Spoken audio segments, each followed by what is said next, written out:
Syekh Muhammad bin Abdul Wahab diisukan mengkafirkan para sufi dengan sebutan kuburiyun. Apa arti kuburiyun?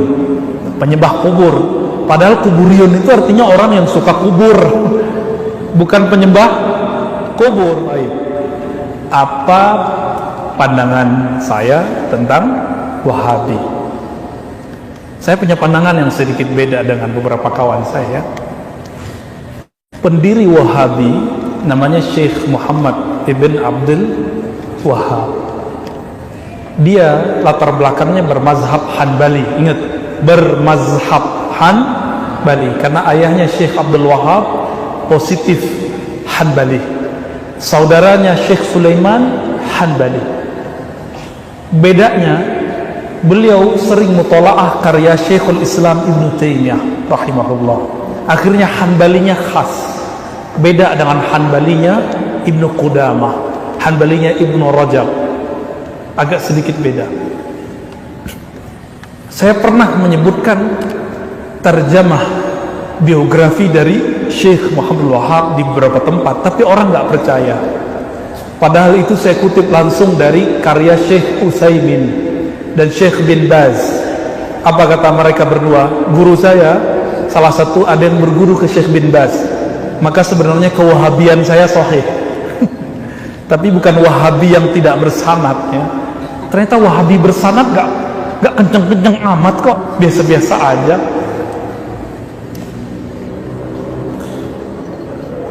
Syekh bin Baz itu menyebutkan salah satu guru yang berpengaruh kepada Syekh Muhammad bin Abdul Wahab rahimahullah adalah Muhammad Hayat As-Sindi An-Naqsyabandi Al-Hanafi Al-Madani. Jadi ada orang yang hijrah dari Sind, dari India ke Madinah. Dulu pusat hadis itu di India, tapi dia kemudian tinggal di Madinah menjadi syekh ahli hadis di Madinah.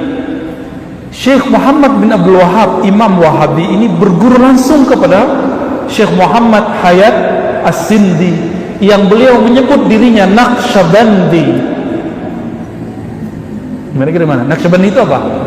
Thariqah Sufi.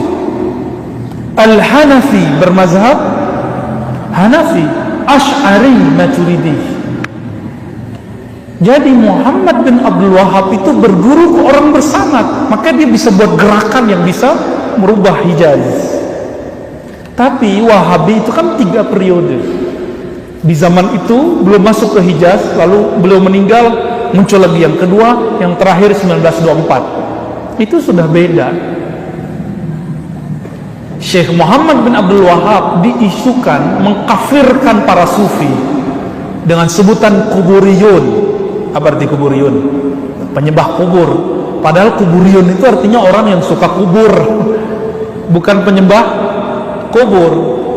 Akhirnya beliau tulis surat risalah mengatakan, haza buhtanun azim, ini kebohongan yang nyata. Aku tidak pernah mengkafirkan Sufi, Ibn Arabi, Ghazali, Abdul Qadir Jilani, Syazili, Busairi, gak pernah.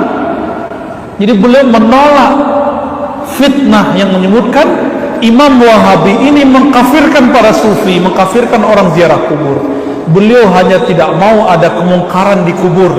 Beda toh? Beda. Ada perbedaan. Saya sebut begini, orang-orang gak percaya, disebut kita dajjal, pembohong. Padahal ini yang nukil siapa? Yang menyebut beliau berguru ke Syekh Muhammad Hayat As-Sindi siapa? Syekh bin Baz dan Utsaimin. Bahkan Syekh Utsaimin mengatakan ini benar, yang paling berpengaruh Muhammad Hayat As-Sindi. Tapi bedanya Muhammad As-Sindi dengan yang lain, beliau itu meskipun Hanafi, itu tidak fanatis mazhab Hanafi. Beliau Naqsyabandi tapi tidak ada bid'ahnya, nggak nyembah guru. Jadi Naqsyabandinya naqi, jernih, bening.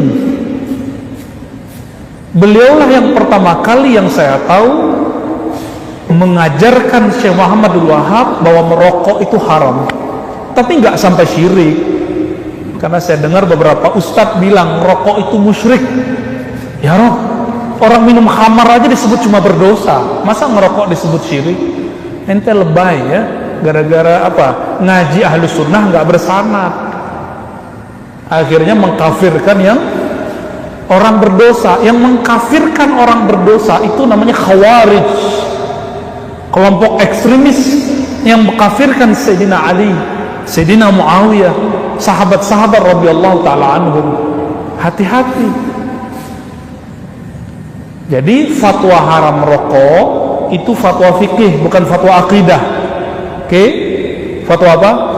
Fikih, bukan fatwa akidah. Baik.